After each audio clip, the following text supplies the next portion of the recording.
আমি কাঁদতে কাঁদতে বাড়ি চলে যেতাম, টাকা নিয়ে কিছুই বলতাম না। তারপরও আরেকটু কিছু বলবো, এটাই চাই।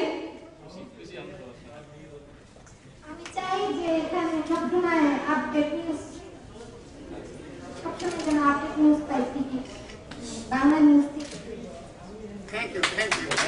অনেক ধন্যবাদ। দেখা যাচ্ছে যে আসলে যে ফার্স্ট প্রাইজ পেয়েছে সে আসলেই মাথায় ওটা কিছু আছে, কারণ এতক্ষণ পর্যন্ত অনেক কথা হয়েছে। এজন্য আমি সকলকে ধন্যবাদ জানাচ্ছি এবং যারা বিশ্ববিদ্যালয় আয়োজন করেছেন তাদেরকে আমি ধন্যবাদ জানাচ্ছি।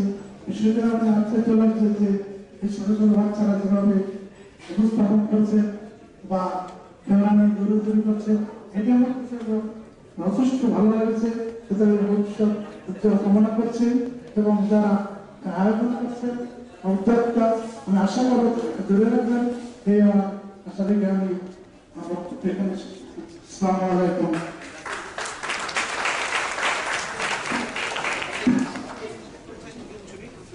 আঙ্কেল খুব আবেগী হয়ে গেছেন, ওনাকে আরেকবার অভিনন্দন। যে প্রোগ্রামটার জন্য আমি এসেছি, তো এসে খুবই আমি আনন্দিত, কারণ এই ধরনের প্রোগ্রামে আমরা আগে যখন মিডিয়াতে থেকে আগে যখন এসব প্রোগ্রামে যখন অংশগ্রহণ করতাম, তখন এটার যে একটা আলাদা মজা ছিল সেটা খুব আমি ফিল করছি এই মুহূর্তে। কারণ কুইজ জেতার পর যে পুরস্কারটা যেটাই হোক না কেন, ওটা নেওয়ার মধ্যে একটা আলাদা একটা কি বলবো, একটা ইদির ব্যাপার কাজ করতো। তো আপনারা যারা পুরস্কার পেয়েছেন তাদেরকে আমার অভিনন্দন, আর যারা পাননি তারা তো চেষ্টা করবেন আবার। আর সবচেয়ে বড় উদ্যোক্তা যারা নিয়েছে তাদেরকে আমি ধন্যবাদ জানাচ্ছি। এই ধরনের পুলিশ প্রোগ্রাম যেন সবসময় উদ্যোগ নেওয়া হয়, তাহলে মনে হয় যে কুইজের মাধ্যমে অনেক কিছু অর্জন করা সম্ভব, জ্ঞান অর্জন করা সম্ভব কুইজের মাধ্যমে। তো সবাইকে ধন্যবাদ। সবাইকে শুভেচ্ছা।